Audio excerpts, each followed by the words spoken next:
Sebelum kita mulai kisah ini, silahkan tulis di kolom komentar dari mana asal kalian yang menonton video ini. Jangan lupa like dan subscribe agar channel Neng Ana Bercerita dapat terus tumbuh dan menyajikan cerita yang lebih menarik lagi. Malam itu seharusnya menjadi perayaan istimewa. Tanggal di kalender menandai hari kelahiranku, sebuah momen yang mestinya dipenuhi kebahagiaan sejati.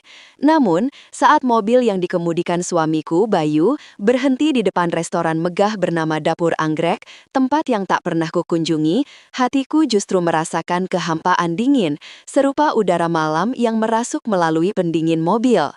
Restoran itu menjulang dengan pilar-pilar putih dan jendela kaca raksasa yang menampilkan kemewahan interiornya.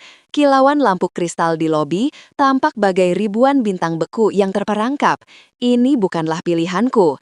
Aku lebih menyukai kedai kopi kecil yang tenang di sudut kota, tempat kami merajut janji di awal pernikahan. Tempat ini, dengan segala kemewahannya, terasa seperti panggung sandiwara, dan aku adalah pemeran utama dalam lakon yang naskahnya belum pernah kubaca. "Selamat ulang tahun, sayang!" bisik Bayu di telingaku.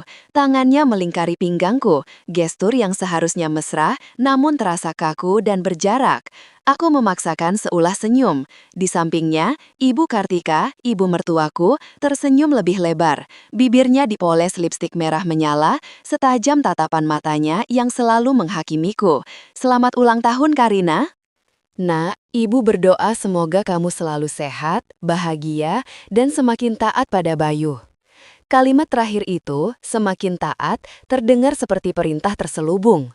Selalu saja begitu, setiap petuahnya bagai duri yang tersembunyi dalam selimut sutra. Aku hanya mengangguk sopan, menggumamkan terima kasih yang terasa hambar di lidah. Kami melangkah masuk, disambut oleh seorang pelayan yang mengantar kami ke meja yang sudah dipesan. Meja itu terletak dekat jendela, menyuguhkan pemandangan kota yang berkilauan. Sempurna, terlalu sempurna, hingga terasa seperti sebuah rekayasa. Selama beberapa bulan terakhir, pernikahanku dengan Bayu terasa seperti berjalan di atas es tipis.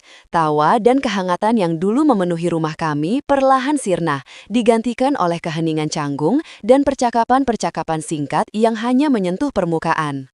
Bayu semakin sering pulang larut dengan alasan rapat mendadak yang tak pernah ada sebelumnya. Ponselnya, yang dulu sering tergeletak begitu saja, kini selalu dalam genggamannya atau menghadap ke bawah, layarnya tersembunyi dariku. Aroma parfum wanita asing yang samar-samar kembali kucium di jasnya malam ini bukanlah yang pertama kali. Sementara itu, sikap Ibu Kartika berubah dari pasif-agresif menjadi manis yang mencurigakan. Jika dulu ia sering menyindir masakanku atau caraku menata rumah, kini ia lebih sering memujiku. Pujiannya terasa lengket dan tidak tulus, seperti madu beracun. Ia mulai sering bertanya tentang aset warisan orang tuaku, tentang investasi, dan tentang surat wasiat. Semua pertanyaan itu dibungkus dengan kepedulian palsu. "Hanya untuk memastikan masa depanmu dan Bayu aman, Nak," katanya suatu kali. Aku tahu ia tidak peduli pada masa depanku. Ia hanya peduli pada masa depan putranya yang terkait erat dengan kekayaanku. "Kamu suka tempatnya, Rin?" tanya Bayu, membuyarkan lamunanku. Ia menatapku dengan sorot mata yang berusaha keras terlihat tulus. Aku mengangguk. "Mewah sekali, Mas, terima kasih." "Apapun untukmu di hari spesialmu," sahutnya. Ibu Kartika menimpali, "Tentu saja Bayu hanya memberikan yang terbaik. Kalian adalah pasangan yang paling serasi. Ibu bangga sekali." Aku tersenyum lagi, sebuah topeng yang sudah begitu sering kupakai hingga nyaris terasa seperti kulitku sendiri. Pelayan datang memberikan buku menu. Aku membukanya, melihat deretan harga yang membuatku sedikit terkejut. Sementara aku hanya mencari hidangan sederhana, Bayu dan Ibu Kartika dengan antusias menunjuk beberapa hidangan paling mahal di menu. Seolah-olah malam ini adalah ajang pamer untuk membuktikan status yang sebenarnya tidak sepenuhnya mereka miliki, status yang mereka nikmati karena pernikahanku dengannya. Setelah memesan makanan, Bayu mengeluarkan sebuah kotak pipih warna biru tua dari saku jasnya. "Hadiah untukmu, sayang." Aku menerimanya. Tanganku sedikit gemetar saat membukanya. Di dalamnya, sebuah kalung berlian berkilauan. Indah, tetapi terasa dingin saat ku sentuh, seperti hatinya.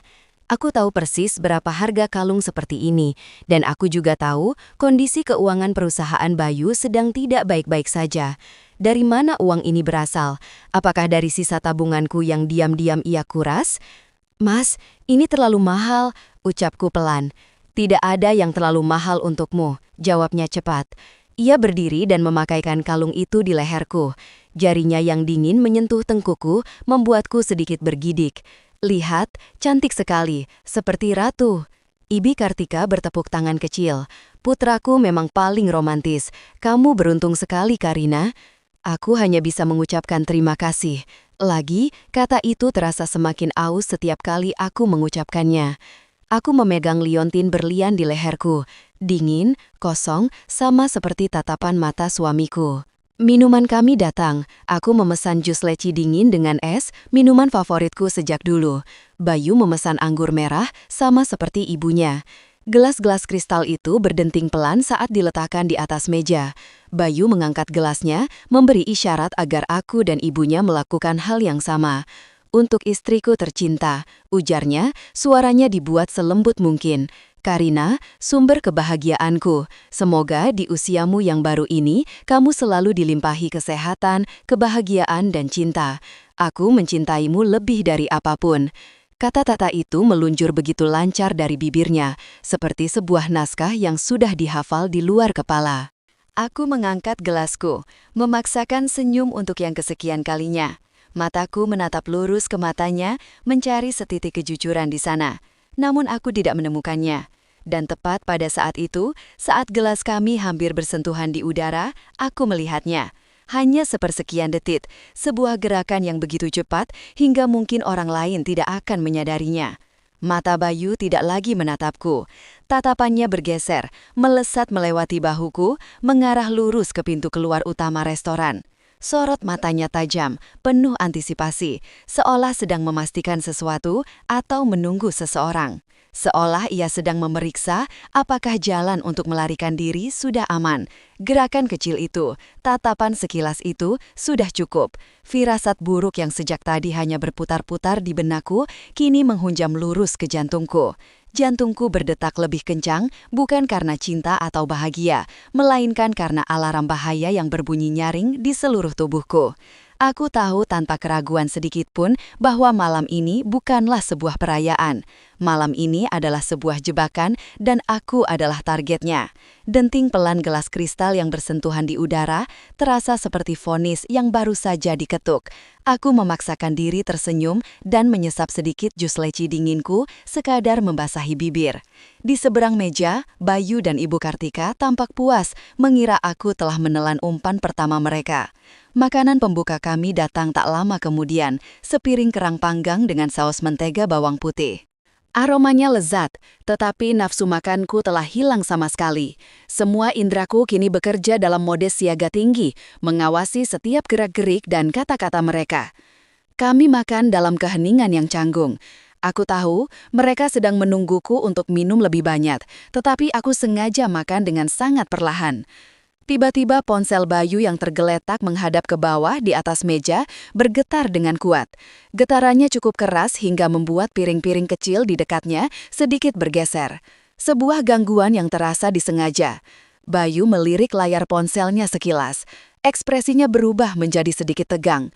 "Maaf sayang, Bu," katanya, nadanya dibuat sepenting mungkin. "Telepon dari klien di Singapura. Aku harus mengangkatnya." Ia tidak menunggu jawabanku. Ia segera berdiri dan berjalan menjauh beberapa langkah dari meja, membelakangi kami untuk memberikan ilusi privasi. Ia mengangkat telepon ke telinganya dan mulai berbicara dengan jargon-jargon bisnis yang terdengar meyakinkan. "Iya Pak, benar, proposal sudah kami kirim. Tentu untuk pengiriman berikutnya akan kami prioritaskan." Aku memperhatikannya, pura-pura melanjutkan makanku. Punggungnya yang tegap menjadi dinding yang memisahkannya dari kami. Ibu Kartika juga menoleh, menatap putranya dengan bangga, seolah ingin menunjukkan padaku betapa penting dan sibuknya Bayu. Mereka berdua teralihkan, dan pada saat itulah aku melihatnya. Saat Bayu sedang berbicara di telepon dengan satu tangan, tangan lainnya yang tidak terlihat oleh kami bergerak ke arah saku jasnya. Dengan gerakan yang sangat cepat dan terlatih, ia mengeluarkan botol kecil berwarna gelap. Masih dengan punggung menghadap kami, ia sedikit mencondongkan tubuhnya ke belakang ke arah meja, seolah sedang meraih serbet. Dalam sepersekian detik itu, tangannya bergerak di atas gelas jus leci dinginku, sebuah gerakan meneteskan yang nyaris tak terlihat dan tanpa suara. Kemudian, botol itu lenyap kembali ke dalam sakunya. Semuanya terjadi begitu mulus di balik sandiwara telepon bisnisnya. Orang lain mungkin tidak akan menyadarinya, tapi aku yang sudah mengantisipasi sebuah jebakan melihat gerakan janggal itu dengan sangat jelas. Jantungku terasa seperti diremas. Jadi begini caranya, begitu licik, begitu santai. Aku tidak bereaksi, aku tetap diam, mengunyah makananku dengan pelan, membiarkan jantungku yang berdebar kencang kembali tenang. Tapi ada orang lain yang juga melihatnya. Dari sudut mataku, aku menangkap gerakan seorang pelayan muda yang sedang berdiri di dekat pos layanan. Nama tag di seragamnya bertuliskan Dio. Ia berdiri mematung, matanya terpaku pada meja kami dengan ekspresi terkejut dan tidak percaya. Ia melihat semuanya. Pandangan kami sempat bertemu sesaat sebelum ia dengan cepat berpaling, tampak gugup dan takut. Bayu menyelesaikan panggilan telepon palsunya. Ia berbalik menghadap kami dengan senyum lega. "Maaf sekali, urusan pekerjaan yang tidak bisa ditunda," katanya sambil kembali duduk. Ia melirik gelasku, lalu ke wajahku, mencari tanda-tanda apakah aku sudah minum lebih banyak. Kemudian, seolah untuk menyempurnakan sandiwaranya dan memberiku kesempatan untuk meminum racun itu tanpa diawasi, ia berdaham. "Aku ke toilet sebentar," ujarnya sambil menepuk-nepuk perutnya. Sepertinya kerang tadi sedikit bermasalah. Sebuah alasan yang dibuat-buat. Ia berdiri dan berjalan menuju arah toilet. Kini tinggallah aku berdua saja dengan Ibu Kartika di meja itu. Ini adalah kesempatan emas bagi Dio dan juga bagiku. Begitu Bayu hilang dari pandangan, Ibu Kartika langsung mencondongkan tubuhnya ke depan. "Ayo Karina, diminum jusnya. Lihat esnya sudah mulai mencair," bujuknya dengan nada tak sabar. "Mumpung Bayu sedang tidak ada, nanti kalau dia kembali, kita bisa langsung pesan hidangan penutup." Aku hanya tersenyum tipis menanggapinya. Tanganku masih memegang garpu. Saat itulah Dio memutuskan untuk bertindak.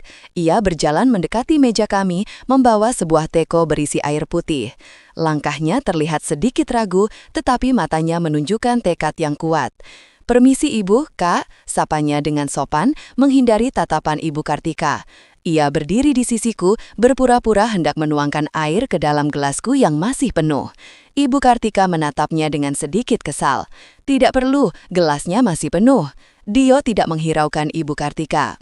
Ia sedikit membungkukkan badannya, mendekatkan wajahnya ke arahku, seolah sedang memeriksa sesuatu di atas meja. Dalam posisi itu, bibirnya berada tepat di dekat telingaku. "Maaf Kak," bisiknya, suaranya sangat lirih dan cepat, nyaris tak terdengar. Tadi saat Bapak itu menerima telepon, saya lihat dengan jelas dia memasukkan sesuatu dari botol kecil ke dalam minuman Kakak. Bapak itu sekarang sedang di toilet, mohon hati-hati sekali. Dunia di sekitarku seolah hening seketika. Setiap kata yang diucapkan Dio adalah konfirmasi dari apa yang kulihat dengan mata kepalaku sendiri. Firasat burukku, semua kecurigaanku kini telah menjadi kenyataan yang mengerikan. Ada saksi. Aku tidak gila, aku tidak paranoid. Ini nyata. Rasa dingin yang menusuk menjalar dari tulang punggungku. Namun anehnya, itu tidak membuatku takut. Sebaliknya, itu membuatku fokus. Amarah yang beku dan jernih mengalir di dalam diriku, memberiku kekuatan. Aku tidak menoleh ke arah Dio. Aku hanya mengangguk sangat pelan, sebuah gerakan yang nyaris tak terlihat. "Terima kasih," balasku dengan bisikan yang sama pelannya. Dio langsung menegakkan tubuhnya. "Baik, silahkan dinikmati kembali hidangannya," katanya dengan suara normal, lalu dengan cepat berbalik dan berjalan menjauh. Jantungnya pasti berdebar sama kencangnya denganku. Ibu Kartika tidak mendengar percakapan singkat itu. Ia hanya melihat seorang pelayan yang terlalu rajin. Pelayan zaman sekarang aneh-aneh saja, gumamnya kesal sebelum kembali fokus padaku. "Jadi bagaimana Rin? Mau diminum atau tidak jusnya?" Tepat pada saat itu, Bayu kembali dari toilet. Wajahnya terlihat lebih tenang, seolah ia telah berhasil mencuci bersih jejak kejahatannya. Ia duduk kembali di kursinya dan menatapku dengan senyum penuh harap. "Nah, sudah lega," katanya. Ia melihat gelasku yang masih tampak penuh. "Loh, kok belum diminum lagi, sayang?" Aku menatap mereka berdua secara bergantian, suamiku dan ibu mertuaku, dua predator yang sedang menunggu mangsanya jatuh. Mereka tidak tahu, sang mangsa kini telah mengetahui keberadaan jeratnya. Aku akhirnya meraih gelas jus leci dinginku. Aku mengangkatnya perlahan, merasakan beratnya pengkhianatan di tanganku. Aku bisa melihat wajah mereka yang tegang dan penuh antisipasi. Mereka menahan napas, menunggu. Aku tersenyum, senyum yang paling misterius yang bisa kupasang. Senyum yang menyimpan semua rahasia, semua rencana, dan semua kekuatan yang baru saja kutemukan. Aku tahu persis apa yang harus kulakukan selanjutnya. Permainan mereka mungkin telah dimulai, tapi sekarang aku yang akan menulis babak akhirnya. Gelas itu berdiri tegak di atas taplak meja putih bersih, memantulkan cahaya lampu kristal di atas kami. Butiran-butiran embun dingin menempel di permukaannya, tampak begitu menyegarkan, begitu normal. Namun bagiku, gelas itu kini adalah sebuah monumen pengkhianatan. Setiap kali mataku tertuju padanya, kepingan-kepingan puzzle dari beberapa bulan terakhir seolah berputar dan menyatu di dalam benakku, membentuk sebuah gambaran yang utuh dan mengerikan. Gambaran yang menjelaskan mengapa aku bisa duduk di sini dengan begitu tenang, sementara suamiku dan ibu mertuaku merencanakan kematianku. Semuanya dimulai sekitar 4 bulan yang lalu. Pada suatu sore yang cerah, Bayu pulang lebih awal dari biasanya, membawa senyum lebar yang sudah jarang sekali kulihat. Ia membawakanku sebuket bunga lili putih, bunga favoritku. Ia memelukku erat, mengatakan betapa ia mencintaiku dan betapa khawatirnya ia akan masa depan kami. Saat itu, sebagian kecil dari diriku yang masih naif merasa bahagia. Aku mengira ini adalah titik balik, sebuah usaha darinya untuk memperbaiki keretakan yang mulai terasa di antara kami. Ternyata, itu adalah awal dari sebuah rekayasa besar. Malam itu, setelah makan malam, ia duduk di sebelahku di sofa. Tangannya menggenggam tanganku dengan erat. Ia mulai berbicara tentang pentingnya perencanaan keuangan, tentang ketidakpastian hidup. Lalu ia sampai pada intinya, polis asuransi jiwa. Aku ingin kita saling melindungi sayang, katanya dengan suara yang dibuat penuh perasaan. Aku akan mengambil polis untukku dan kau mengambil polis untukmu. Dengan begitu, jika terjadi sesuatu pada salah satu dari kita, yang lain akan tetap terjamin secara finansial. Idenya terdengar masuk akal, bahkan mulia. Sebuah tindakan cinta dari seorang suami yang bertanggung jawab. Namun ada sesuatu yang janggal. Saat ia menunjukkan brosur dari agen asuransi kenalannya, ia lebih banyak membahas polis atas namaku. Nilai pertanggungannya sungguh fantastis, jumlah yang jauh melebihi kebutuhan wajar. Ketika aku bertanya mengapa nilainya begitu besar, ia menjawab dengan lancar, "Karena kamu adalah asetku yang paling berharga. Aku tidak bisa menilaimu dengan angka, tapi jika harus, aku akan memilih angka tertinggi." Buayan manis itu berhasil menenangkanku untuk sementara. Aku menandatangani formulir-formulir yang ia sodorkan tanpa membacanya terlalu teliti. Aku mempercayainya. Itulah kesalahan terbesarku. Bayu mengurus semuanya dengan sangat cepat. Ia mengatakan ia mencantumkan namaku sebagai ahli waris utamanya, dan ia melakukan hal yang sama untuk polisku, mencantumkan namanya. Sebuah perjanjian yang adil di permukaan. Aku baru mengetahui beberapa minggu kemudian setelah rasa curigaku membawaku untuk memeriksa dokumen asli yang ia simpan di brankas, bahwa polis atas namanya bernilai jauh lebih kecil. Milikulah yang menjadi fokus utama dengan klausul pencairan yang sangat detail. Rasanya seperti ia sedang mempersiapkan sebuah klaim. Kecurigaan keduaku datang dari sumber yang lebih menyakitkan, pengkhianatan. Aku mulai menyadari ada yang berubah dari cara Bayu membelanjakan uang. Suatu hari, saat aku sedang merapikan tagihan kartu kredit gabungan kami, mataku menangkap sebuah transaksi yang tidak kukenali. Sebuah pembelian di butik perhiasan mewah Permata Indah di pusat perbelanjaan paling elit di kota. Jumlahnya sangat besar. Aku tahu butik itu. Aku sering melewatinya dan mengagumi koleksi mereka dari etalase. Yang membuatku heran, aku tidak pernah menerima hadiah perhiasan apapun dalam beberapa bulan terakhir. Malamnya, aku mencoba bertanya kepadanya dengan nada sesantai mungkin. "Mas, aku lihat di tagihan kartu kredit ada pembelian di butik Permata Indah. Kamu beli hadiah untuk siapa?" Ia yang sedang membaca berita di tabletnya bahkan tidak mengangkat wajahnya. Oh, itu, jawabnya enteng. Hadiah untuk istri klien penting dari Jepang, untuk menjaga hubungan bisnis. Biasalah tuntutan dari pekerjaan. Jawaban itu terdengar logis, tetapi hatiku menolaknya. Bayu bukan tipe orang yang akan mengeluarkan uang sebanyak itu untuk klien. Ia sangat perhitungan. Keraguan itu menggerogoti pikiranku selama berhari-hari. Aku mulai memperhatikan hal-hal kecil lainnya. Panggilan telepon yang ia terima di balkon, bisik-bisik yang langsung berhenti saat aku masuk ke ruangan, dan tentu saja aroma parfum asing yang sesekali menempel di kemejanya saat ia pulang larut malam. Akhirnya dengan hati yang berat, aku melakukan sesuatu yang tidak pernah kubayangkan akan kulakukan. Aku menyewa seorang detektif swasta, Bapak Tejo.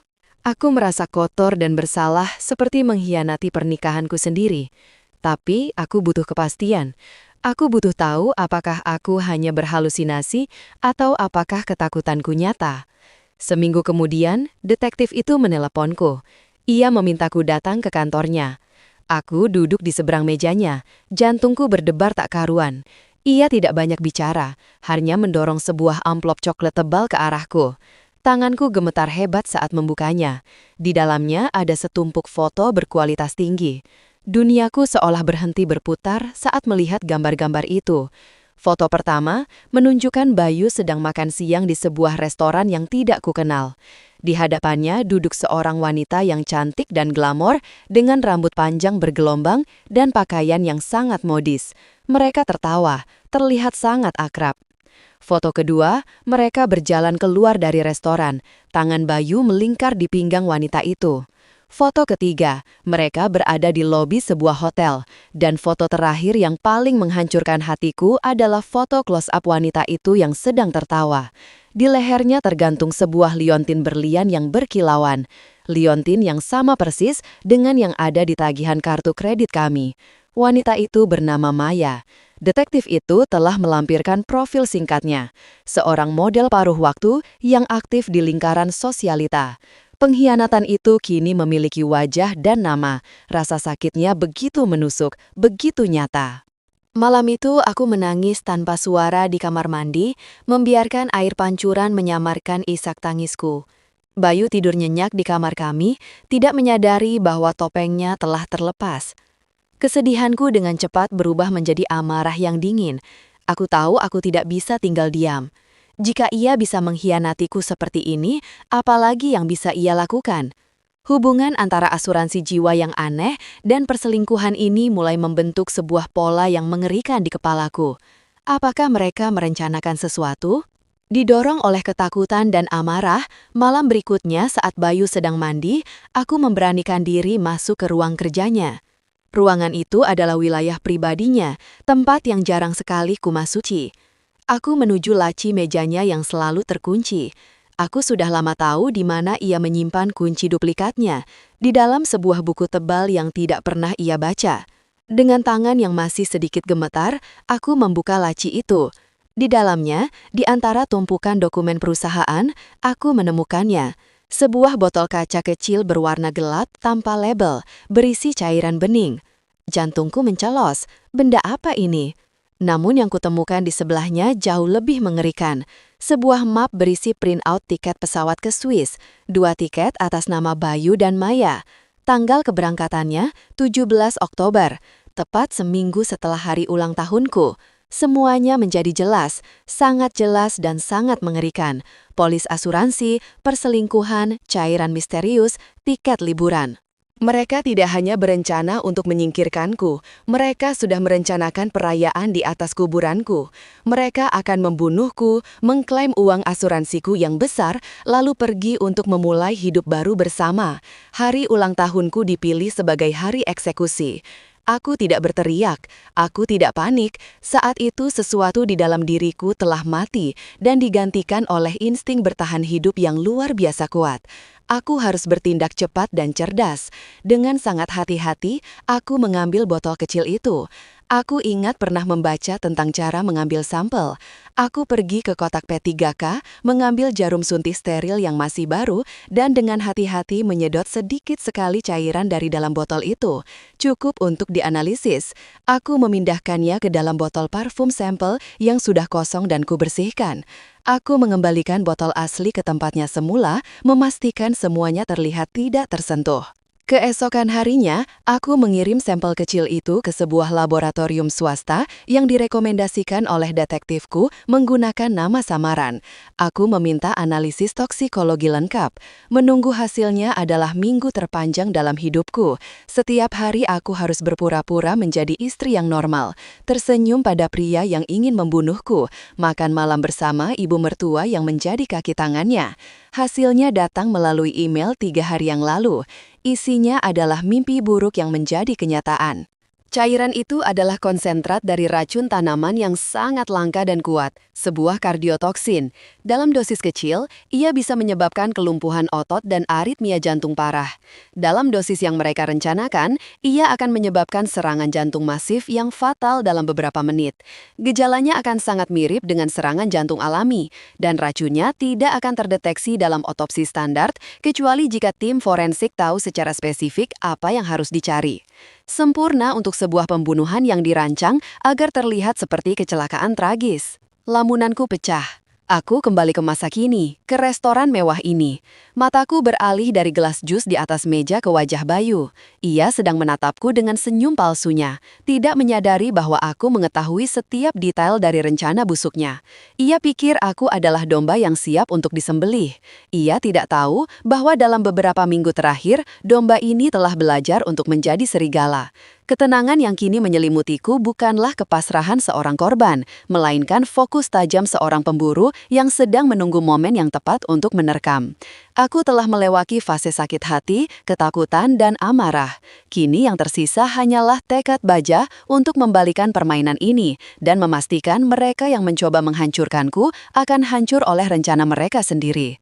Aku menarik nafas dalam-dalam, merasakan udara dingin dari pendingin ruangan mengisi paru-paruku, menjernihkan pikiranku.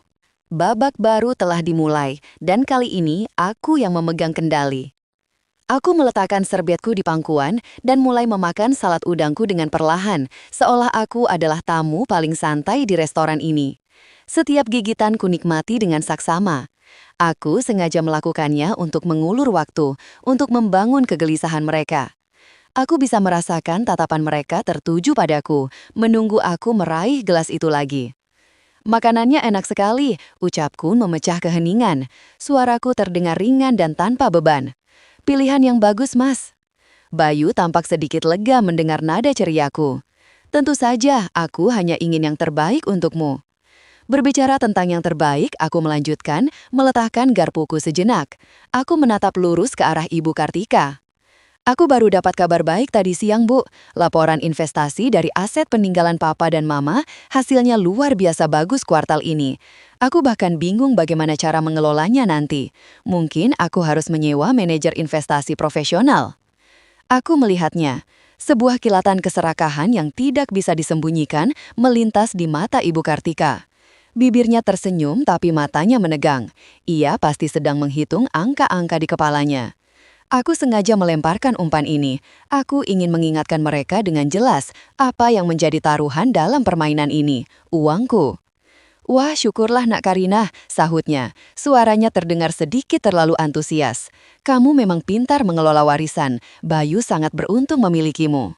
Tentu saja sebagai suami, Bayu juga pasti bisa membantumu mengelolanya. Tentu, jawabku. Sebelum beralih menatap Bayu, senyumku sedikit melebar. Tapi aku berpikir mungkin lebih aman jika semuanya dikelola oleh pihak ketiga yang profesional dan tidak punya kepentingan pribadi, agar lebih objektif. Bukan begitu, Mas? Wajah Bayu mengeras sejenak sebelum ia berhasil memulihkan senyum palsunya. Tentu sayang, apapun yang membuatmu nyaman. Aku tahu pukulanku tepat sasaran. Aku telah menyentuh langsung motif utama mereka. Kini saatnya untuk menyentuh luka yang lebih personal. Aku menyesap sedikit air putih dari gelas lain, masih mengabaikan jus leci yang terputuk itu. Aku menghela napas dengan sedikit dramatis. Entah kenapa membicarakan uang membuatku teringat cerita temanku, Dewi. Kasihan sekali dia. Ibu Kartika mengangkat alisnya. Dewi, kenapa nak? Dia baru saja menemukan suaminya selingkuh. Jawabku, mataku tertuju pada Bayu, mengamatinya dengan saksama. Aku melihat otot di rahangnya menegang. Yang lebih parah, ternyata suaminya itu sudah merencanakan hidup baru dengan selingkuhannya, bahkan sudah membeli perhiasan mahal dan tiket liburan ke luar negeri pakai uang Dewi, benar-benar tidak punya hati. Restoran yang tadinya terasa luas, mendadak terasa sesak. Udara di sekitar meja kami menjadi berat dan penuh tekanan. Aku membiarkan kata-kata itu menggantung di udara selama beberapa saat, membiarkannya meresap ke dalam pikiran Bayu. Lalu aku melancarkan serangan berikutnya. Aku menatapnya dengan tatapan yang dibuat sepolos mungkin. Menurutmu, apa yang seharusnya Dewi lakukan dalam situasi seperti itu, Mas? Aku bingung harus memberinya nasihat apa. Pertanyaan itu adalah sebuah jebakan yang sempurna. Bayu terpojok. Jika ia membela sang suami, ia akan terlihat mencurigakan. Jika ia mengutuk sang suami, ia akan mengutuk dirinya sendiri. Ia terdiam sejenak, tampak berpikir keras untuk mencari jawaban yang aman. Ya, tentu saja itu perbuatan yang sangat salah, jawabnya akhirnya. Suaranya terdengar serak. Suami seperti itu harus mendapatkan ganjaran yang setimpal. Dewi harus meninggalkannya dan melaporkannya. Melaporkannya, tanyaku menekankan kata itu. Ide bagus, aku akan memberitahunya nanti. Ibu Kartika mulai terlihat tidak nyaman. Ia sepertinya menyadari arah pembicaraan ini. Ia berusaha mengalihkannya. Sudah, kenapa di hari bahagia seperti ini kita malah membicarakan masalah orang lain? Ayo Karina, jusmu belum diminum sama sekali. Nanti hangat, tidak enak. Desakan dari Ibu Kartika kini terdengar lebih kasar, kehilangan polesan manisnya. Mereka mulai kehilangan kesabaran. Rencana mereka tidak berjalan semulus yang diharapkan. Aku adalah variabel yang tidak mereka perhitungkan. Mereka mengharapkan korban yang pasrah, bukan pemain catur yang mengendalikan papan permainan. Aku akhirnya mengalihkan perhatianku kembali ke gelas jus leci itu. Aku mengangkatnya bukan untuk minum, tapi untuk mengamatinya. Aku memutar-mutar gelas itu perlahan, membiarkan es batu di dalamnya berdenting pelan. Suara itu terdengar seperti lonceng kematian bagi mereka. Jus leci, kataku sambil merenung. Aku suka sekali. Rasanya manis, tapi kadang bisa meninggalkan rasa aneh di tenggorokan kalau tidak dibuat dengan benar atau jika ada bahan tambahan yang tidak seharusnya. Aku menatap Bayu tepat di matanya saat mengucapkan kalimat terakhir. Aku melihat kepanikan sekilas di matanya. Ia tahu aku tahu sesuatu, tapi ia tidak tahu seberapa banyak yang aku tahu. Aku melanjutkan permainanku. Aku menyentuh kalung berlian yang melingkar di leherku. Oh iya mas, soal kalung ini, kataku dengan nada santai. Cantik sekali, aku jadi teringat liontin yang kamu beli beberapa bulan lalu di Permata Indah yang katanya untuk klien penting dari Jepang itu. Aku penasaran apa kliennya suka dengan hadiah itu. Kamu tidak pernah cerita lagi kelanjutannya. Ini adalah pukulan telak. Aku tidak lagi berbicara secara implisit. Aku telah menunjukkan salah satu kartu rahasiaku. Aku telah memberitahunya secara langsung bahwa aku tahu kebohongannya tentang liontin itu. Wajah Bayu berubah pucat. Ia membuka mulutnya hendak menjawab, tetapi tidak ada suara yang keluar. Ia terjebak dalam jaring kebohongannya sendiri. Ibu Kartika menatap putranya dengan cemas, lalu menatapku dengan sorot mata yang kini dipenuhi kebencian murni. Topeng keibuannya telah luntur sepenuhnya. Aku menikmati momen kemenangan kecil ini, momen di mana mereka sadar bahwa aku tidak lagi buta. Setelah menyiksa mereka dengan ketegangan yang cukup, aku mengangkat gelas jus leci itu tinggi-tinggi, seolah hendak melakukan sebuah bersulang untuk kedua kalinya. Mata Bayu dan Ibu Kartika mengikuti gerakan gelas itu. Napas mereka tertahan. Inikah saatnya? Aku tersenyum, senyum yang paling dingin dan paling tajam yang pernah kumiliki. Kamu benar, Mas, kataku. Suaraku terdengar jelas dan mantap di tengah keheningan meja kami. Minuman ini paling enak dinikmati selagi dingin. Aku mendekatkan gelas itu ke bibirku, membiarkan mereka merasakan harapan sesaat. Lalu dengan gerakan yang tegas, aku meletakkan kembali gelas itu di atas meja tanpa meminumnya setetes pun. Mataku terkunci pada mata Bayu. Tapi, lanjutku, ada yang lebih pantas menikmatinya malam ini. Keheningan yang mengikuti kalimatku terasa lebih berat daripada kebisingan manapun. 3 kata terakhirku, menikmatinya malam ini, menggantung di udara di antara kami, penuh dengan makna tersembunyi yang menusuk. Wajah Bayu dan Ibu Kartika adalah sebuah kanvas dari kebingungan dan kecurigaan. Mereka mencoba menerjemahkan maksudku, mencari tahu apakah itu sebuah ancaman, sebuah gertakan, atau sekadar kalimat aneh dari istri yang tidak mereka kenali lagi. Aku membiarkan mereka tenggelam dalam paranoia mereka sendiri. Aku tidak memberikan penjelasan, hanya mempertahankan kontak mata yang stabil dan senyum tipis yang tak bisa mereka baca. Keheningan adalah senjataku sekarang. Ibu Kartika, yang tidak pernah memiliki kesabaran seperti putranya, adalah yang pertama kali pecah. "Karina, apa maksud ucapanmu barusan?" tanyanya. Nada suaranya tajam dan kehilangan semua kelembutan palsunya. "Jangan bicara yang aneh-aneh." Aku mengalihkan pandanganku yang tenang padanya. "Tidak ada maksud apa-apa, Bu," jawabku dengan lembut. "Aku hanya tiba-tiba merasa jus ini terlalu manis untuk seleraku malam ini. Mungkin aku hanya sedang ingin minum air putih saja." Jawaban yang mengelak itu tentu saja tidak memuaskan mereka. Sebaliknya, itu hanya memperdalam kerutan di dahi mereka. Mereka saling berpandangan. Sebuah komunikasi tanpa kata yang penuh dengan kekhawatiran. Rencana mereka mulai goyah. Saat itulah Bayu mungkin merasa perlu merebut kembali kendali atas situasi yang mulai lepas dari tangannya, memutuskan untuk bertindak. Ia melirik ke seberang ruangan, matanya mencari seseorang. Ia kemudian mengangkat tangannya sedikit, sebuah sinjal yang nyaris tak terlihat. Seorang pria berjas rapi yang sepertinya adalah manajer restoran mengangguk dari kejauhan dan mulai berjalan ke arah kami. Aku tahu ini adalah bagian dari rencana mereka. Mungkin manajer ini telah dibayar untuk menjadi saksi saat aku tiba-tiba jatuh sakit atau untuk membantu menciptakan kekacauan yang akan menutupi jejak mereka. Apapun perannya, Bayu telah memberiku kesempatan yang kubutuhkan. "Permisi sebentar," kata Bayu sambil berdiri merapikan jasnya. Sikapnya dibuat sepenting mungkin. "Aku perlu bicara sebentar dengan manajer restoran. Ada beberapa hal untuk acara kantor yang perlu dipastikan." Ia berbalik dan melangkah menjauh dari meja untuk menyambut sang manajer yang mendekat. Punggungnya kini menghadapku. Pada saat yang sama, Ibu Kartika secara refleks memutar sedikit tubuhnya di kursi. Matanya mengikuti putranya. Ia ingin memastikan pembicaraan itu berjalan lancar, ingin melihat bagaimana bagian selanjutnya dari skenario mereka akan dieksekusi.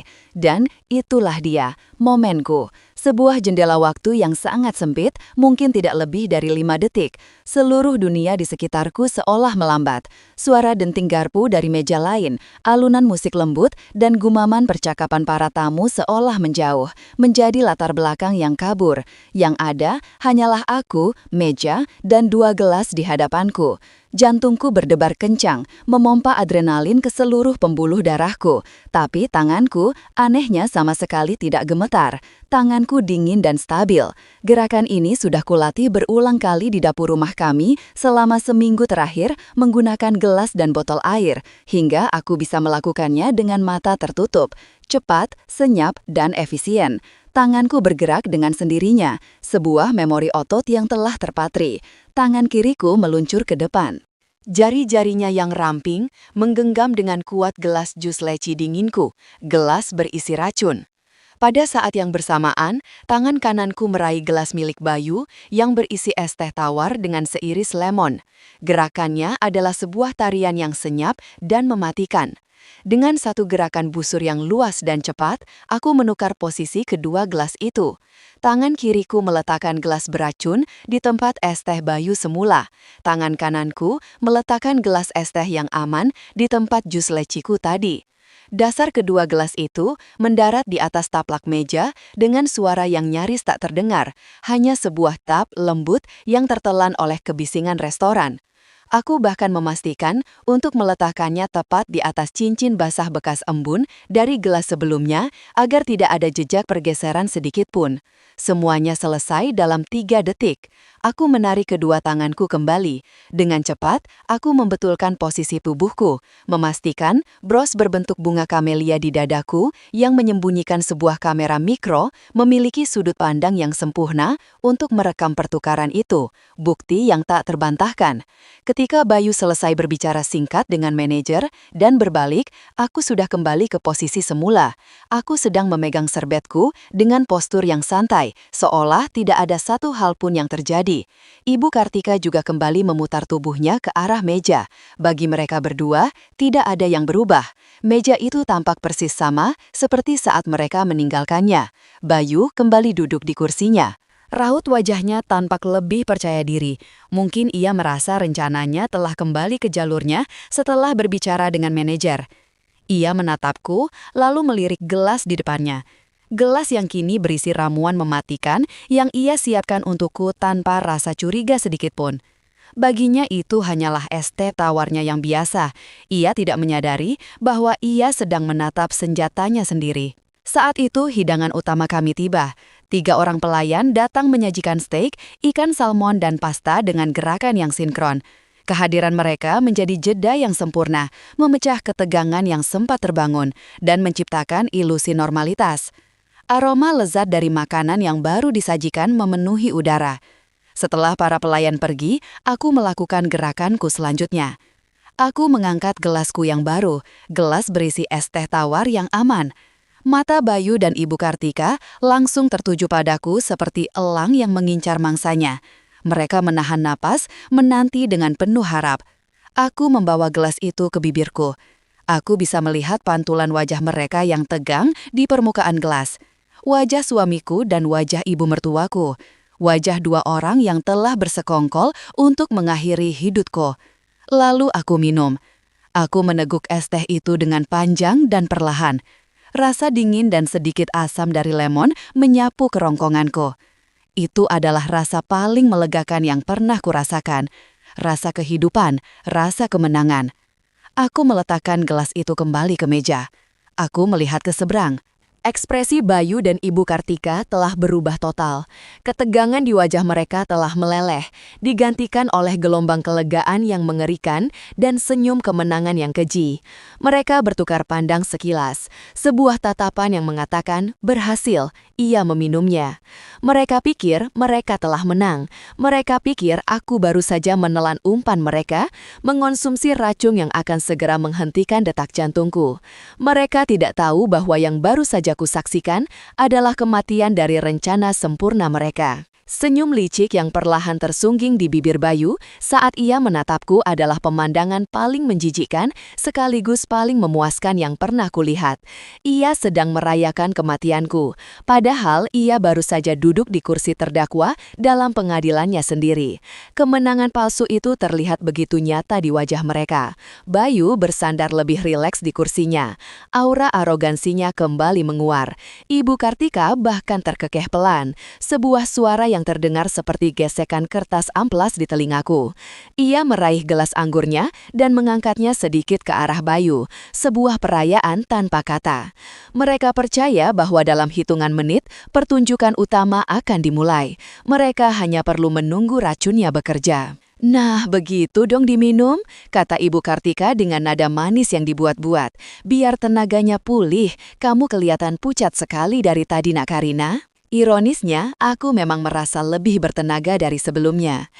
Adrenalin dan rasa kemenangan memberiku kekuatan yang luar biasa. Aku mengambil garpu dan pisauku, lalu mulai memotong ikan salmon di hadapanku dengan gerakan yang mantap dan elegan. Aku makan dengan tenang, menikmati setiap suapan. Waktu berjalan 1 menit, 2 menit, 5 menit. Aku masih di sana, duduk tegak, menikmati makan malamku. Tidak ada tanda-tanda pusing, tidak ada sesak nafas, tidak ada rasa sakit di dada. Aku benar-benar baik-baik saja. Aku bisa melihat kebingungan mulai merayap di wajah mereka. Senyum kemenangan mereka perlahan memudar, digantikan oleh kerutan keraguan. Mereka saling melirik lagi. Kali ini tatapan mereka dipenuhi pertanyaan. Kenapa tidak ada reaksi? Apakah dosisnya kurang? Apakah racunnya tidak bekerja? Aku bisa hampir mendengar roda gigi di kepala mereka berputar dengan panik. Bayu mulai gelisah. Ia tidak bisa menyembunyikan kegugupannya. Ia mengetuk-nukulkan jarinya di atas meja, sebuah kebiasaan lamanya setiap kali ia cemas. Ia berdeham beberapa kali.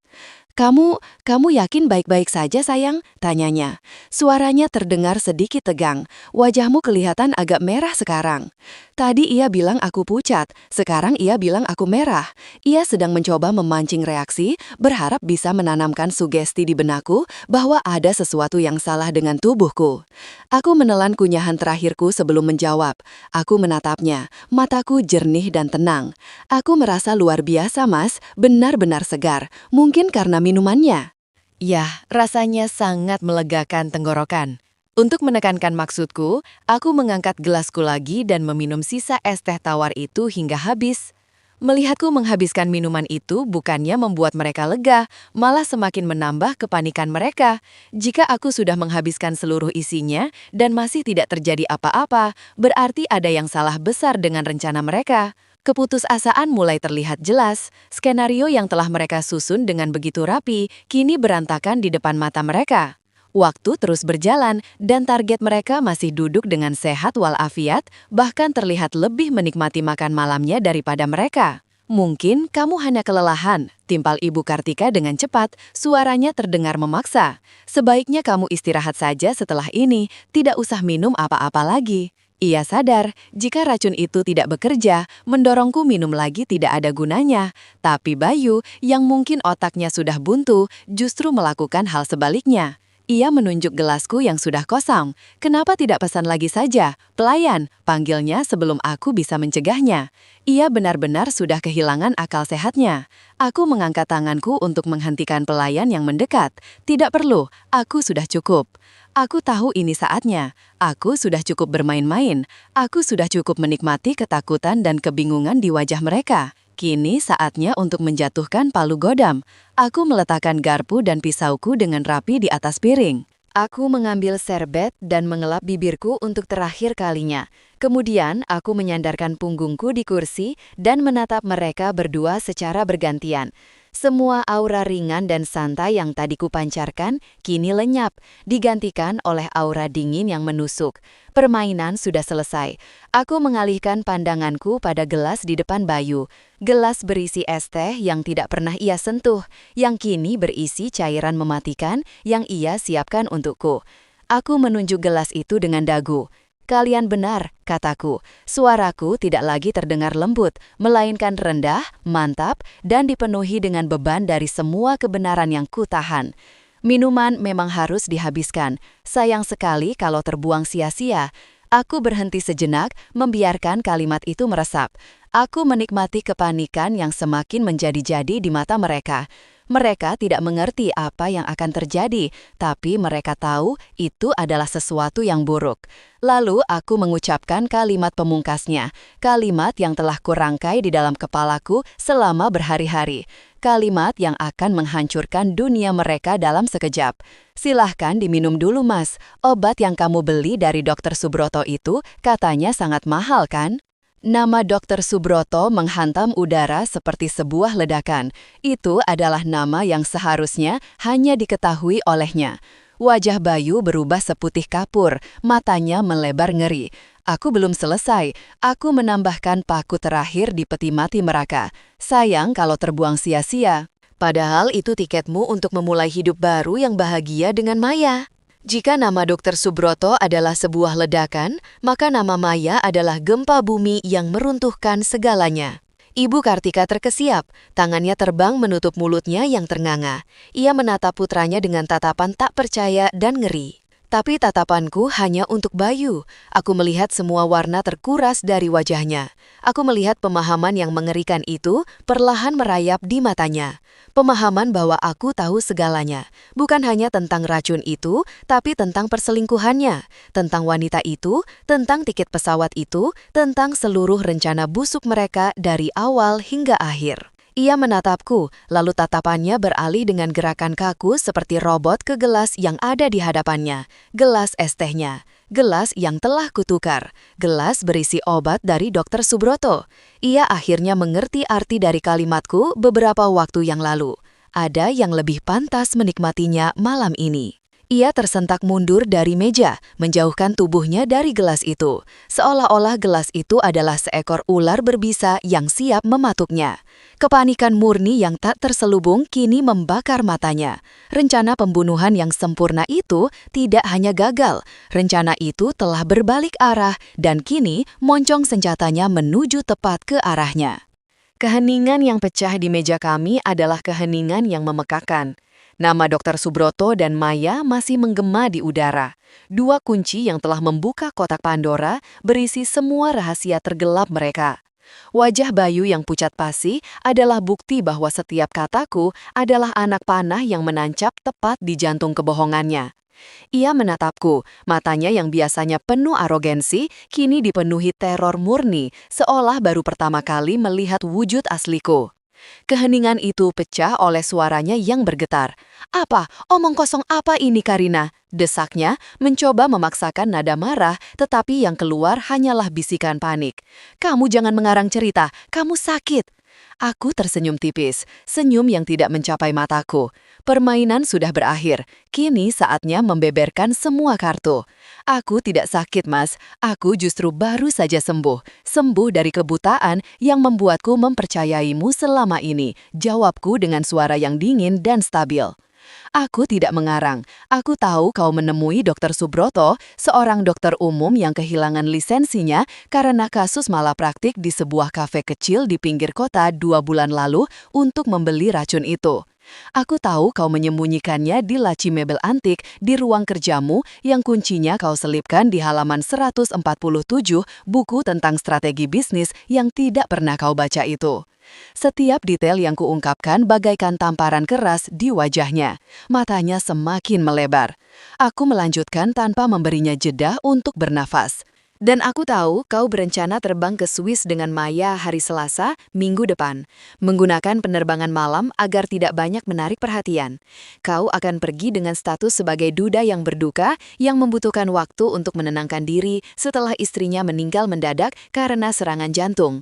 Kau akan pergi menggunakan uang asuransi jiwaku yang baru saja kau perbesar nilainya 6 bulan lalu. Apa ada bagian dari ceritaku yang salah, Mas Bayu?" Ia tidak bisa menjawab, mulutnya terbuka, tetapi tidak ada suara yang keluar. Ia terpojok, telanjang di bawah sorotan kebenaran yang tanpa ampun.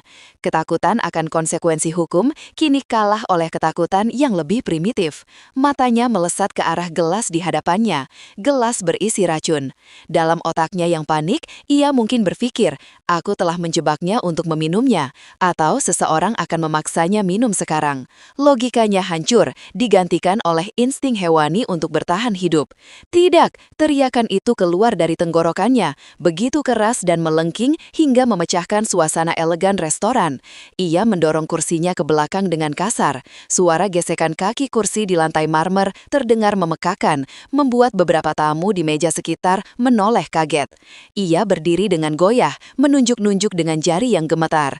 Bukan padaku, tapi pada gelas di hadapannya. "Jangan, itu bukan untukku," teriaknya lagi. Matanya liar seperti binatang yang terperangkap. "Itu racun, dia mencoba meracuniku." Dan di sanalah pengakuannya, sebuah pengakuan publik yang tidak bisa ditarik kembali. Di tengah kepanikannya untuk menyelamatkan diri dari senjata yang ia siapkan, ia justru mengakui keberadaan senjata itu. Ia mencoba membalikkan keadaan, menuduhku sebagai pelaku, tetapi kata racun itu sendiri sudah menjadi vonis baginya. Kekacauan meledak, para tamu mulai berbisik-bisik, beberapa bahkan mengeluarkan ponsel mereka untuk merekam. Suasana berubah dari makan malam mewah menjadi sebuah drama kriminal yang menegangkan. Melihat putranya telah membongkar segalanya, aliansi Ibu Kartika dengan Bayu hancur dalam sekejap. Insting untuk menyelamatkan diri mengambil alih. Wajahnya yang pucat kini basah oleh air mata buaya. Ia menunjuk putranya sendiri dengan jari yang gemetar. Suaranya melengking tinggi. "Ini semua idemu, Bayu. Ini semua rencanamu," jeritnya, memastikan semua orang mendengarnya. "Aku sudah bilang ini Ini terlalu berisiko. Aku tidak tahu apa-apa soal racun itu. Aku hanya menuruti kemauanmu karena kau mengancamku.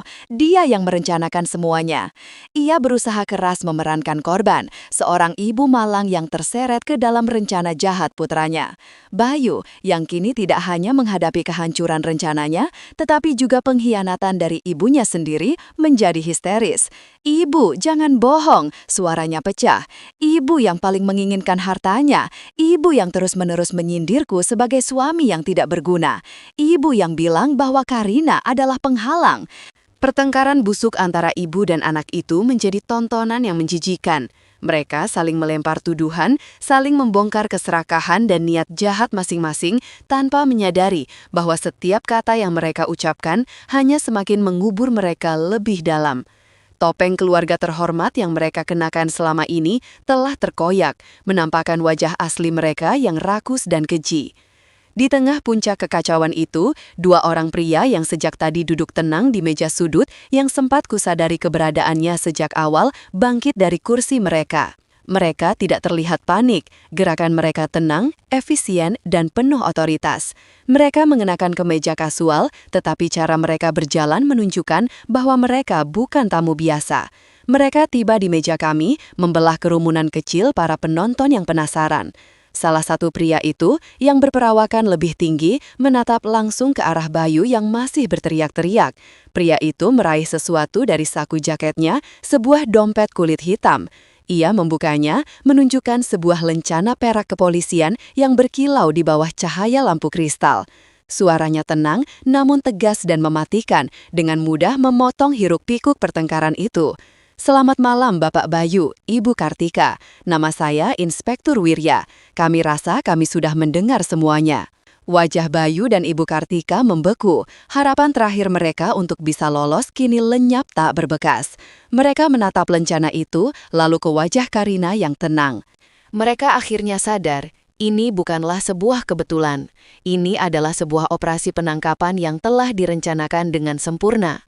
"Sebaiknya kita lanjutkan percakapan ini di kantor polisi," lanjut Inspektur Wirya.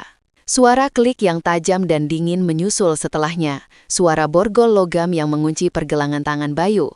Lalu satu lagi untuk Ibu Kartika. Suara itu, di tengah keheningan restoran yang tiba-tiba terasa, seperti ketukan palu hakim yang menjatuhkan vonis akhir. Saat Bayu dan Ibu Kartika digiring menjauh dari meja, tubuh mereka lemah seperti boneka tanpa tali. Pintu utama restoran tiba-tiba terbuka dengan lebar. Seorang wanita glamor melangkah masuk dengan senyum cerah di wajahnya. Matanya menyapu seisi ruangan, mencari seseorang. Maya, ia mengenakan gaun malam merah yang mencolok, siap untuk merayakan kemenangan. Ia belum melihat polisi. Matanya menemukan Bayu yang sedang digiring. Senyumnya langsung lenyap, digantikan oleh ekspresi kebingungan dan syok. Ia tidak mengerti apa yang sedang terjadi. Tanpa berpikir, didorong oleh kepanikan, ia berlari kecil mendekat dan berteriak dengan suara yang bisa didengar semua orang. "Mas Bayu, apa yang terjadi? Rencana kita berhasil kan?" Jeritan Maya yang penuh dengan pertanyaan naif dan memberatkan itu menggantung di udara sesaat sebelum akhirnya memecah keheningan restoran dengan cara yang paling dramatis. Semua kepala yang tadinya menoleh pada Bayu dan ibunya, kini serentak berpaling ke arahnya. Jika sebelumnya ia hanya seorang wanita cantik yang masuk ke dalam sebuah drama, kini ia dengan sukarela telah melompat ke tengah panggung dan menyorotkan lampu ke wajahnya sendiri. Inspektur Wirya yang sedang memegang lengan Bayu berhenti melangkah. Ia menoleh perlahan ke arah Maya. Tatapannya dingin dan tajam seperti pisau gedah. Polisi yang lain melakukan hal yang sama. Bahkan Bayu dan Ibu Kartika menatapnya dengan ekspresi ngeri, menyadari kebodohan fatal yang baru saja ia lakukan. "Rencana apa yang Anda maksud, Bu?" tanya Inspektur Wirya dengan nada yang sangat tenang namun syarat dengan ancaman. Maya membeku. Ia menatap wajah Inspektur Wirya, lalu ke borgol yang melingkar di pergelangan tangan kekasihnya. Warna di wajahnya terkuras habis, menyisakan lapisan alas bedak yang tebal. Ia sadar, ia telah melakukan kesalahan terbesar dalam hidupnya. Ia mencoba untuk mundur selangkah, menggelengkan kepalanya dengan panik. Tidak, saya salah bicara," gagapnya, mencoba menarik kembali kata-katanya. "Saya hanya bertanya apakah makan malamnya berhasil. Rencananya merencanakan makan malam romantis, tapi sudah terlambat. Pengakuan tak langsungnya telah didengar oleh belasan saksi dan 2 orang petugas polisi. Kami rasa Anda juga perlu ikut bersama kami untuk memberikan penjelasan lebih lanjut, kata Inspektur Wirya, memberi isyarat kepada seorang petugas wanita yang langsung mendekati Maya. Mimpi Maya untuk hidup mewah dari harta warisanku kini berakhir dengan sentuhan dingin borgol di pergelangan tangannya yang terawat. Kini ketiga anggota konspirasi itu berdiri bersama. Citra yang menyedihkan dari keserakahan yang berakhir dengan kegagalan total. Bayu, si perencana yang panik, Ibu Kartika, sang provokator yang kini menangis terseduh-seduh, dan Maya, sang rekan yang ceroboh. Semua topeng mereka telah terlepas, menampakkan wajah asli mereka yang rakus dan keji. Di tengah kekacauan yang terkendali itu, aku tetap duduk di kursiku menjadi pusat ketenangan. Inspektur Wirya mendekatiku setelah menyerahkan ketiga tahanan kepada anak buahnya. "Ibu Karina, Anda baik-baik saja?" Aku mengangguk. "Saya baik-baik saja, Pak Inspektur. Terima kasih telah datang tepat waktu." "Kami yang berterima kasih atas kerjasama Anda," sahutnya. "Laporan awal dan kecurigaan Anda sangat membantu kami. Aku tahu ini adalah momen untuk menyerahkan semua bukti yang telah kukumpulkan dengan susah payah." Aku meraih ponselku terlebih dahulu, membuka sebuah folder yang telah kusiapkan. "Ini adalah email dari Laboratorium Toksikologi Independen, Pak. Di dalamnya ada hasil analisis lengkap dari sampel cairan yang saya ambil dari botol milik suami saya. Isinya sesuai dengan dugaan Bapak, racun kardiotoksin yang bekerja cepat." Kemudian dengan gerakan yang sangat hati-hati, aku melepas bros kamelia dari dadaku. Aku menyerahkannya kepada seorang polwan yang berdiri di sebelahku. Di dalam bros ini ada kamera dan perekam suara. Semuanya merekam dengan jelas kejadian malam ini, mulai dari kedatangan kami, percakapan di meja, hingga momen saat saya menukar gelas minuman saya dengan milik suami saya saat ia lengah. Terakhir, aku mengambil sebuah amplop coklat tebal dari dalam tasku, meletakkannya di atas meja. Dan di dalam sini sisanya, salinan polis asuransi jiwa atas nama saya dengan nilai pertanggungan yang tidak wajar, rekening kartu kredit yang menunjukkan pembelian liontin untuk Nona Maya, cetakan foto-foto bukti perselingkuhan mereka dari detektif yang saya sewa, dan yang paling penting, cetakan tiket pesawat ke Swiss atas nama Bayu dan Maya dengan tanggal keberangkatan minggu depan. Saya rasa ini semua sudah lebih dari cukup untuk menunjukkan motif dan perencanaan pembunuhan.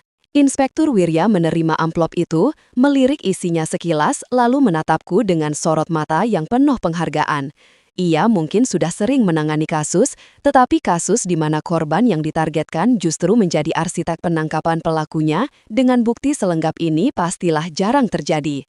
Ia kemudian memanggil Dio, pelayan muda yang wajahnya masih pucat karena tegang. "Tolong ceritakan apa yang Anda lihat tadi," perintah Inspektur Wirya dengan ramah. Aku memberikan Dio sebuah senyuman kecil yang menguatkan. Ia menarik nafas dalam-dalam, lalu dengan suara yang jelas, ia menceritakan kesaksiannya. Ia melihat dengan mata kepalanya sendiri bagaimana Bayu meneteskan cairan dari botol kecil ke dalam minumanku saat aku sedang menunduk. Kesaksian mata dari pihak ketiga yang netral itu menjadi pelengkap sempurna bagi bukti-bukti fisik dan digital yang telah kuserahkan. Setelah semua keterangan awal dicatat, ketiga tersangka digiring keluar dari restoran. Kilatan lampu blitz dari ponsel para tamu mengiringi parade memalukan mereka. Saat melewati mejaku, Bayu berhenti sejenak. Ia menatapku, matanya menyala dengan kebencian murni. Tak ada lagi cinta, tak ada lagi kepura-puraan. Yang ada hanyalah kekalahan telak. Ia tidak bisa mengerti bagaimana Karina, istri yang selama ini ia anggap lemah, penurut, dan mudah dikendalikan, bisa merancang kehancurannya dengan begitu teliti dan tanpa ampun. Aku hanya balas menatapnya dengan dingin, tanpa ekspresi. Setelah mereka semua hilang di telan malam, dan beberapa petugas polisi masih berada di lokasi untuk mengamankan tempat kejadian perkara, restoran terasa luar biasa sunyi. Meja kami tampak seperti medan perang setelah pertempuran usai. Piring-piring berisi makanan yang setengah termakan, gelas-gelas anggur, dan tentu saja barang bukti utama, gelas beracun yang kini sudah dimasukkan ke dalam kantong bukti oleh polisi. Manajer restoran yang malang mendekatiku dengan wajah penuh penyesalan. Ibu Karina, kami mohon maaf atas kejadian yang sangat tidak menyenangkan ini. Kami tidak tahu harus berkata apa. Ibu tidak perlu membayar apa-apa, tentu saja. Aku memotong kalimatnya dengan lembut. Aku menatap sisa-sisa pesta ulang tahunku yang berantakan itu. Ini adalah akhir dari sebuah babak hidupku yang penuh kepalsuan, dan aku ingin menutupnya dengan tanganku sendiri, dengan caraku sendiri. Aku menatap sang manajer. Tidak apa-apa, ini bukan salah Anda, kataku dengan suara yang tenang. Tolong berikan saja tagihannya. Malam penangkapan di restoran Dapur Anggrek hanyalah awal dari kejatuhan total Bayu, Ibu Kartika, dan Maya. Seperti batu yang dilempar ke kolam yang tenang, berita itu menciptakan riak yang dengan cepat berubah menjadi gelombang badai di media dan lingkaran sosial mereka. Keesokan paginya, wajah mereka bertiga dalam keadaan paling memalukan, dengan tangan terborgol dan ekspresi kalah, sudah terpampang di halaman depan setiap portal berita utama. Judul-judul sensasional seperti Cinta, Harta, dan Racun di Hari Ulang Tahun, atau Konspirasi Suami, Mertua, Selingkuhan, Rencana Pembunuhan demi Klaim Asuransi, menjadi santapan publik. Dunia yang telah mereka bangun di atas pondasi kepalsuan dan citra runtuh dalam semalam. Lingkaran sosialita yang dulu menyanjung Ibu Kartika, kini membicarakannya dengan nada jijik di grup-grup percakapan pribadi mereka. Para rekan bisnis yang dulu menaruh hormat pada Bayu, kini serempak memutuskan hubungan, takut reputasi mereka tercemar. Perusahaan yang ia pimpin, yang sebagian besar modalnya berasal dariku, goyah hebat. Maya, yang namanya sempat beberapa kali muncul di majalah gaya hidup, kini menjadi paria. Agensi modelnya memutuskan kontrak seketika, dan akun media sosialnya dibanjiri hujatan tanpa henti. Mereka tidak hanya kehilangan kebebasan mereka, tetapi juga status dan kehormatan yang selama ini mereka agung-agungkan. Di sisi lain, namaku justru dibicarakan dengan nada simpati dan kekaguman. Media melukiskanku bukan sebagai korban yang lemah, melainkan sebagai wanita cerdas dan tegar yang berhasil membongkar konspirasi keji orang-orang terdekatnya. Aku tidak bersembunyi. Aku menghadapi semuanya dengan kepala tegak, memberikan keterangan yang diperlukan kepada polisi dan jaksa dengan tenang dan jelas, menolak semua tawaran wawancara eksklusif yang menggiurkan. Ini bukan drama yang perlu kutontonkan. Ini adalah keadilan yang harus kutegakkan. Proses persidangan berjalan selama beberapa bulan. Ruang sidang selalu penuh sesak oleh wartawan dan publik yang penasaran. Di dalam ruangan itu, drama sesungguhnya terjadi. Jaksa penuntut umum dibekali dengan segunung bukti yang telah kusiapkan dengan mudah mematahkan setiap alibi dan pembelaan dari pihak tersangka. Video dari Bros Camelia diputar di pengadilan, memperlihatkan dengan jelas momen pertukaran gelas yang senyap itu. Hasil laboratorium dipaparkan menjelaskan sifat mematikan dari racun yang ada di dalam gelas Bayu. Kesaksian Dio yang jujur dan tanpa keraguan semakin memperkuat dakwahan. Dan tentu saja, tiket perjalanan ke Swiss menjadi bukti tak terbantahkan dari sebuah rencana yang telah disusun rapi. Di kursi pesakitan, ketiga terdakwa sama sekali tidak menunjukkan kekompakan. Aliansi mereka telah lama hancur, digantikan oleh naluri untuk saling menyalahkan demi menyelamatkan diri. Tim pengacara mereka berusaha keras, tetapi sia-sia. Pengacara Bayu mencoba membangun narasi bahwa ia berada di bawah tekanan utang dan pengaruh buruk dari ibunya. Pengacara Ibu Kartika bersikeras bahwa kliennya adalah seorang ibu yang hanya ingin melihat putranya bahagia dan tidak tahu menahu soal racun. Sementara itu, Maya melalui pengacaranya mencoba meyakinkan hakim bahwa ia hanya seorang wanita yang dibutakan oleh cinta dan janji-janji manis Bayu, mengklaim ia tidak tahu bahwa rencana mereka melibatkan pembunuhan. Semua pembelaan itu terdengar kosong dan menyedihkan. Karina yang duduk di barisan depan mendengarkan semua kebohongan itu tanpa menunjukkan emosi. Ia sudah tahu kebenaran mereka. Hari putusan akhirnya tiba. Ruang sidang terasa sesak dan tegang. Aku datang mengenakan setelan blazer berwarna krem, simbol dari ketenangan dan kekuatan baruku. Di seberang ruangan, Bayu, Ibu Kartika, dan Maya duduk dengan wajah pucat dan mata kosong. Mereka tampak seperti orang-orang yang sudah menua puluhan tahun hanya dalam beberapa bulan. Kemewahan dan arogansi yang dulu melekat pada diri mereka kini telah lenyap, hanya menyisakan penyesalan dan ketakutan. Hakim ketua membacakan pertimbangannya dengan suara yang berat dan tegas. Ia mengutuk tindakan mereka sebagai perbuatan yang keji, tidak manusiawi, dan merupakan pengkhianatan paling puncak dalam sebuah ikatan keluarga dan pernikahan. Ia menyebut keserakahan mereka sebagai akar dari semua kejahatan. Lalu, vonis pun dijatuhkan. Bayu, sebagai otak dari percobaan pembunuhan berencana, divonis hukuman penjara seumur hidup. Palu diketuk, dan pada saat itu seluruh sisa kekuatan di tubuh Bayu seolah lenyap. Ia terkulai lemas di kursinya. Wajahnya kosong tak percaya. Ibu Kartika terbukti ikut serta dalam perencanaan dan bersekongkol, dijatuhi hukuman 20 tahun penjara. Ia langsung menjerit histeris. Sebuah tangisan pilu dari seorang wanita tua yang akan menghabiskan sisa hidupnya di balik jeruji besi. Maya, yang terbukti mengetahui dan mendukung rencana tersebut, menerima hukuman 15 tahun penjara. Ia hanya menatap kosong ke depan. Dunianya telah hancur berkeping-keping. Karma tidak berhenti di ranah pidana. Tim pengacaraku bekerja dengan cepat. Pernikahanku dengan Bayu dibatalkan oleh pengadilan, bukan sekadar diceraikan. Semua harta Gonogini, termasuk perusahaan yang ia kelola, jatuh sepenuhnya ke tanganku sebagai ganti rugi. Mereka tidak hanya kehilangan kebebasan, mereka kehilangan segalanya. Mereka keluar dari kehidupanku tanpa membawa sepeser pun uang hasil pengkhianatan mereka. Beberapa bulan setelah vonis dijatuhkan, setelah debu-debu kasus mulai mengendap, aku melakukan satu hal terakhir untuk menutup bab ini sepenuhnya. Aku memutuskan untuk datang ke penjara, bukan untuk menemui Bayu, karena tidak ada lagi yang perlu kuucapkan padanya. Aku datang untuk menemui Ibu Kartika. Aku duduk di ruang kunjungan yang steril, dipisahkan oleh sebuah dinding kaca tebal. Tak lama kemudian, ia muncul, digiring oleh seorang sipir. Ia mengenakan seragam tahanan berwarna biru pudar yang kebesaran di tubuhnya yang kini kurus. Rambutnya yang dulu selalu tertata rapi, kini memutih dan dibiarkan tergerai seadanya. Wajahnya yang dulu selalu terpoles riasan mahal, kini tampak kuyu dan penuh kerutan keputusasaan. Ia duduk di seberangku. Untuk beberapa saat kami hanya saling menatap dalam diam. Lalu bibirnya yang bergetar mulai terbuka. Ia menangis. "Maafkan, Ibu, Karina, maafkan," isaknya, suaranya parau. "Ibu dibutakan oleh keserakahan, oleh rasa iri, maafkan." Aku hanya menatapnya. Aku mencari sisa-sisa amarah atau kebencian di dalam hatiku, tetapi aku tidak menemukannya. Yang kurasakan hanyalah kehampaan. Wanita di hadapanku ini bukan lagi monster yang mengancam hidupku.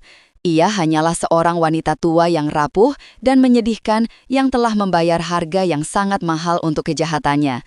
Ia tidak lagi memiliki kekuatan apapun atasku. Aku tidak menjawab permohonan maafnya.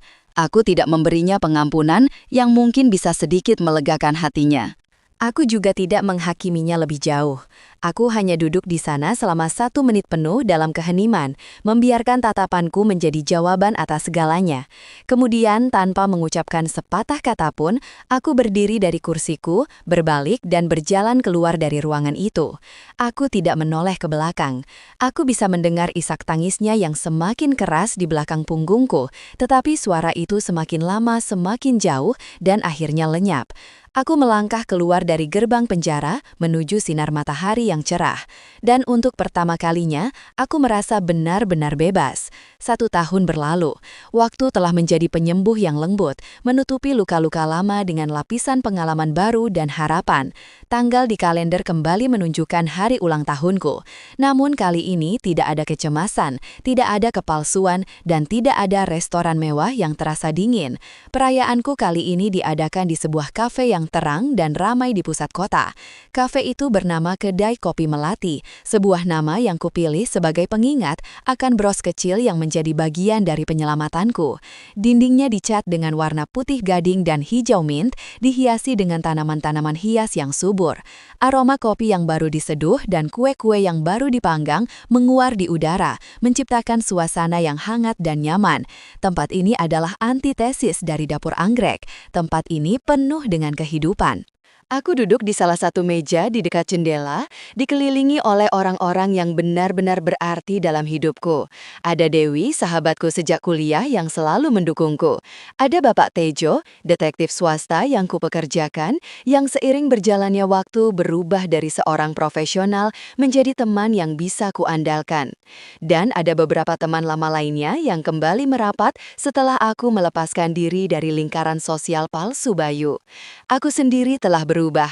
Aku tidak lagi menyembunyikan diriku di balik bayang-bayang seorang suami. Aku telah mengambil alih kendali penuh atas perusahaan warisan ayahku.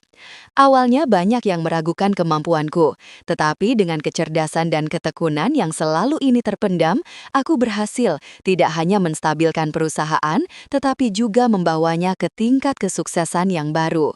Aku menemukan bakat dan gairah dalam dunia bisnis yang tidak pernah kusadari kumiliki. Aku bukan lagi sekedar pewaris, aku adalah seorang pemimpin. Selamat ulang tahun, Karina. Suara yang ceria itu menyadarkanku. Dio, pemuda yang dulu menjadi pelayan di restoran itu, kini berdiri di samping mejaku, membawa sebuah kue tart kecil dengan lilin yang menyala di atasnya. Ia tidak lagi mengenakan seragam pelayan yang kaku. Ia mengenakan kemeja flanel yang rapi dengan apron yang bertuliskan manajer kedai kopi Melati. Setelah persidangan selesai, aku mencarinya. Aku ingin berterima kasih dengan cara yang lebih dari sekedar ucapan. Aku mengetahui bahwa ia adalah seorang mahasiswa jurusan manajemen yang bekerja paruh waktu untuk membiayai kuliah dan bermimpi memiliki kedai kopi sendiri suatu hari nanti.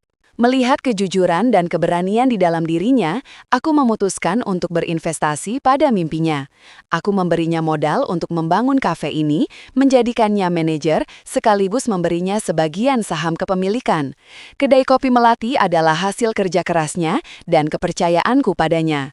Melihatnya sukses dan bahagia adalah salah satu kepuasan terbesarku. Teman-temanku menyanyikan lagu "Selamat Ulang Tahun" dengan penuh semangat. Aku tertawa, tawa yang tulus dan lepas. Aku memejamkan mata, memanjatkan doa singkat yang bukan lagi berisi permohonan untuk keselamatan, melainkan rasa syukur atas kesempatan kedua. Lalu aku meniup lilin itu hingga padam dalam sekali tiupan. Hadiah-hadiah yang kuterima kali ini bukanlah berlian yang dingin atau benda-benda mahal tanpa makna. Dewi memberiku sebuah buku edisi pertama dari penulis favoritku. Bapak Tejo memberiku sebuah papan catur kayu yang indah. Hadiah-hadiah yang lahir dari perhatian, bukan dari kewajiban atau niat tersembunyi. Dio kembali ke meja kami membawa sebuah nampan. Di atasnya ada beberapa gelas tinggi yang ramping. Pesanan spesial untuk yang berulang tahun, katanya sambil tersenyum, meletakkan satu gelas tepat di hadapanku. Isinya adalah jus leci dingin dengan es batu yang gemerincing. Warnanya bening kemerahan, sama persis seperti minuman yang hampir merenggut nyawaku setahun yang lalu. Untuk sesaat, sebuah bayangan kenangan buruk melintas, namun dengan cepat aku menepisnya. Aku mengangkat gelas itu. Kali ini, ia tidak terasa berat oleh beban pengkhianatan. Gelas ini tidak lagi memiliki kuasa atasku. Aku telah merebut kembali simbol itu, mengubahnya dari kenangan pahit menjadi tanda kemenanganku. Aku menatap wajah-wajah sahabatku yang tersenyum di sekelilingku. Aku melihat ke seluruh penjuru kafe yang hangat dan penuh kehidupan ini. Sebuah bisnis yang lahir dari sebuah tindakan kebaikan.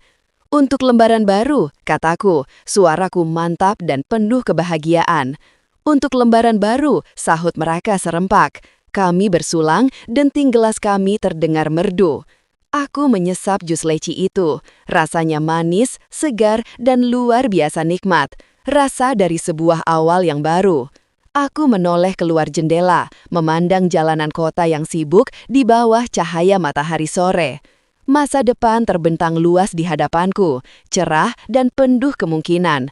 Dan aku siap untuk menyambutnya dengan senyum tulus dari seorang wanita yang tidak hanya selamat, tetapi benar-benar hidup.